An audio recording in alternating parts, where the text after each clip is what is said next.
Maya's exclusive কোচে শিক্ষার্থী বন্ধুদের স্বাগত জানাই। আগের দিনে ভিডিও অনেকে দেখেছো, ভালো লাগলো, কেমন লাগছে একটু কমেন্টস বক্সে জানিও। আর আজকে নতুন ভিডিও নিয়ে এসেছি, বাংলা ভাষার উদ্ভব ও ক্রমবিকাশের শেষ দিকটা। এখনও হয়তো একটা দুটো ভিডিও করতে হবে, এর জন্য ডিটেলস তোমাদের জানাতে চাই। শুনে রেখো, ভালো লাগবে। আশা করি যারা বাংলায় অনার্স নিয়ে পড়বে তাদের খুব কাজে লাগবে ভবিষ্যতে। এটা একাদশ শ্রেণীর জন্য আমি মূলত করছি। অন্তর্মধ্য বাংলার ভাষাতাত্ত্বিক বৈশিষ্ট্যগুলো 1500 খ্রিস্টাব্দ থেকে 1800 খ্রিস্টাব্দ পর্যন্ত হচ্ছে আমাদের অন্তর্মধ্য বাংলা, কিন্তু তারপরেও একটা আধুনিক থাকবে, যেমন 1800 থেকে বর্তমান যুগ পর্যন্ত, ওটা পরের দিন বলব। এই যে 1500 খ্রিস্টাব্দ থেকে 1800 খ্রিস্টাব্দ পর্যন্ত অন্তর্মধ্য বাংলার সময়, এই সময় হচ্ছে বৈষ্ণব পদাবলী, চৈতন্য জীবনী সাহিত্য, মনসামঙ্গল, চণ্ডীমঙ্গল, ধর্মমঙ্গল, অন্নদামঙ্গল, বিভিন্ন সংস্কৃত গ্রন্থের অনুবাদ, আরাকানের মুসলমান কবিদের দৌলত কাজী আলাওলের লেখা, এইসব রচনা এই ধারার মধ্যে আমরা পাই। আর ধ্বনিতাত্ত্বিক বৈশিষ্ট্য কি?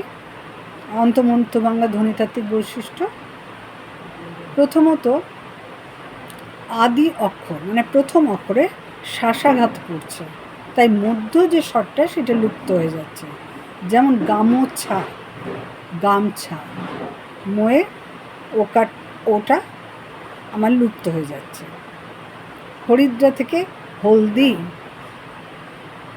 এছাড়া মধ্যযুগে শব্দের মধ্যে হর্ষই বা হর্ষ অপিনিহিতি বা বিপর্যয়ের প্রক্রিয়া হলে কখনো কখনো আগের ব্যঞ্জনটা মানে পূর্ববর্তী ব্যঞ্জনটা সরে যায়।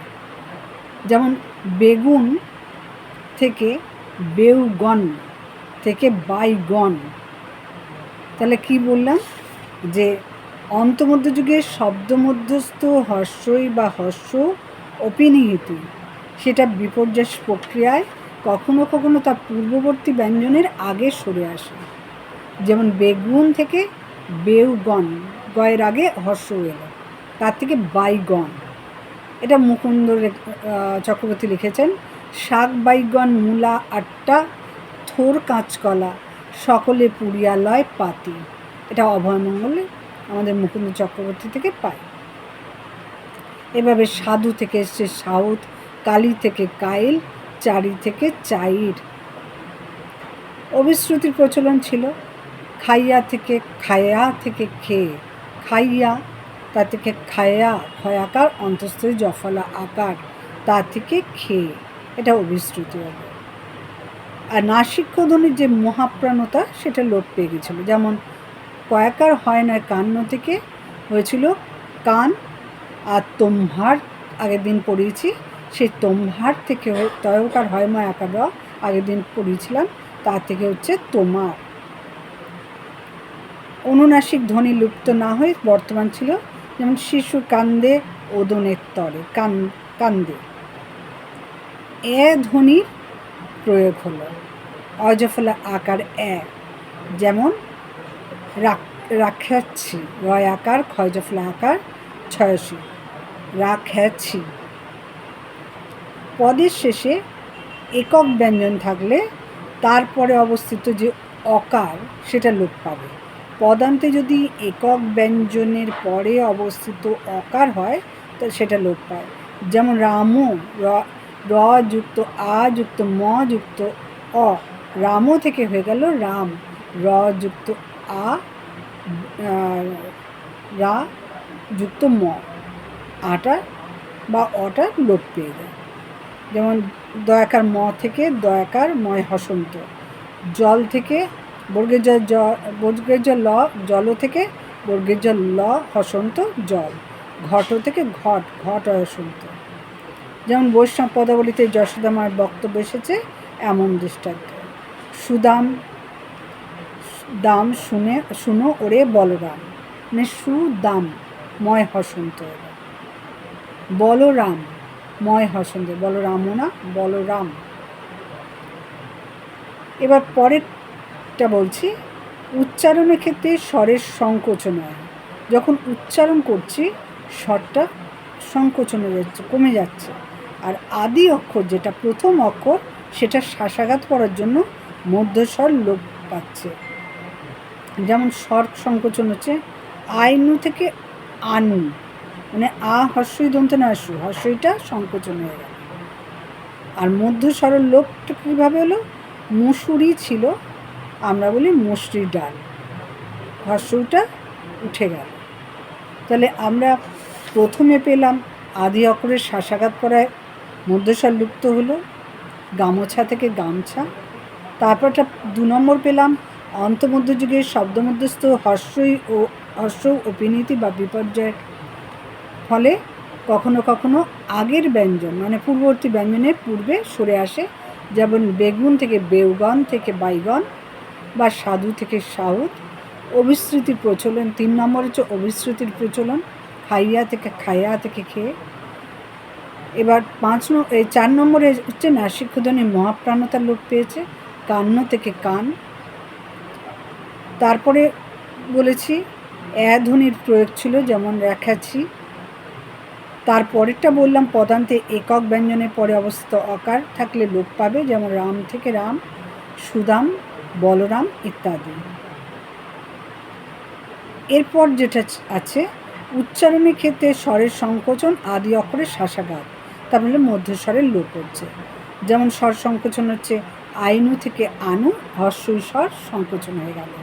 আর মধ্যস্বর লোপে মুসুরি থেকে মুসরি, হর্ষটা লোপ পেয়ে গেল, মানে লোপ মানে চলে যাওয়া, উঠে যাওয়া। পরেরটা এখানে অর্ধ তৎসম শব্দের ব্যাপক ব্যবহার, যেমন ক্ষমা ক্ষয় ময়াকার থেকে ক্ষেমে, ক্ষয়কার ময়কার। এই গেল আমাদের ধ্বনিতাত্ত্বিক বৈশিষ্ট্য। এবার আমরা আসছি মধ্য বাংলার, যেটা 1500 খ্রিস্টাব্দে 1500 খ্রিস্টাব্দে 1800 খ্রিস্টাব্দ পর্যন্ত। সেখানে রূপতাত্ত্বিক বৈশিষ্ট্য, রূপতাত্ত্বিকে হচ্ছে কারক, বিভক্তি, এই ধরনের উপসর্গ, এদের কথাগুলো রূপতাত্ত্বিকে আসবে। যেমন 1, কর্তৃকারকে বিশেষ্য পদের বহুবচন যদি হয় রা, এরা ইত্যাদি বিভক্তি হতো। যেমন বন্দ, বদন্তে নয়দয় জফলে, বন্দ বংশের জন্ম স্বামী বাপেরা ঘোষাল, বাপেরা রয় আকার হল। কর্তৃকারকে বিশেষ্য পদের সাথে বহুবচনে রা যোগ হলো। আবার অন্তমধ্য বাংলায় যেমন কুল, গুলা, স্ত্রীলিঙ্গে গুলি, গুলিন ইত্যাদি যোগ হচ্ছে। যেমন পাখিকুল, অলিকুল ইত্যাদি।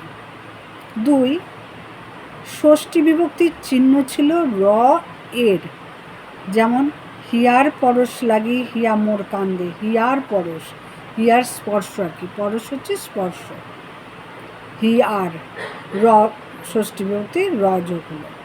বা মহাভারতের কথা অমৃত সমান, ভারতের, মহাভারত যুক্ত এর বিভক্তি এখানে যোগ হলো, ষষ্ঠী বিভক্তির চিহ্ন। 2 গেল। তোমরা বুঝতে পারছো কিনা একটু কমেন্ট করবে। অনেক সময় হয়তো আমি আমার মতো পড়ে যাচ্ছি, তোমাদের বুঝতে অসুবিধা হতে পারে, কমেন্ট বক্সে জানি, তাহলে পরের দিন আবার ক্লিয়ার করে দেবো। 3 নম্বর, কর্তৃকারকে শূন্য ও এ বিভক্তি হতো।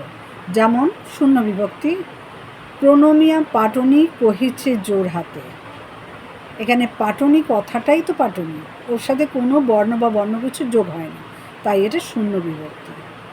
আর একে একে মাঝিকে কিলায় 3 জনে, 3 জনে হচ্ছে এগুলো কর্তৃকারকে শূন্য আর এ বিভক্তি হলো। 4, কর্মকারকে কে বিভক্তি হয়। যেমন বীরকে লাগিল ব্যথা, বীরের লাগিল ব্যথা, সেটাকে বীরকে লাগিল ব্যথা, বয় দীর্ঘ র কয়কা, কে বিভক্তি। করণকারক, করণকারক আমরা জানি দ্বারা দিয়া, কিন্তু এখানে এতে বিভক্তি হচ্ছে। শোকেতে আকুলি, মানে শোকের দ্বারা আকুলি, এখানে এতে বিভক্তি, শোকেতে আকুলি। অপাদানকারক আমরা এখন জানি হইতে থেকে হয়, কিন্তু তখন হচ্ছে এতে কে বিভক্তি প্রচলিত ছিল। কে দিয়ে ইহাকে অধিক তুমি জানিও তারা, ইহাকে ত দূরত দেখিলে পড়ে মন, মানে দূর দেখিলে মন পড়ে যায়। তে রাজাতে বিদায় মানবে, রাজার থেকে। এবার আসছি আমরা 7, সপ্তমী বিভক্তি রূপে প্রযুক্ত হয় অন্তস্থ এ তে কে বিভক্তি। যেমন অন্তস্থে ধুলায় ধূসর হয়া কান্দে হস্তিনী, ধুলায়, ধুলার সাথে অন্তস্থ যোগ হলো। উই চারা খাই বনে জাতিতে ভালো, এ বনে, বনযুক্ত এ।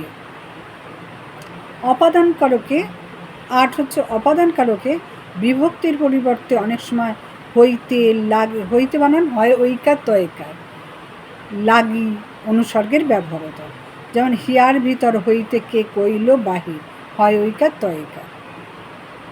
লাগি হিয়ার পরশ লাগি, হিয়া মোর কান্দে, লাগি আচ্ছা জন্য, লাগি মানে জন্য। 9, ইল যোগে অতীতকাল হচ্ছে,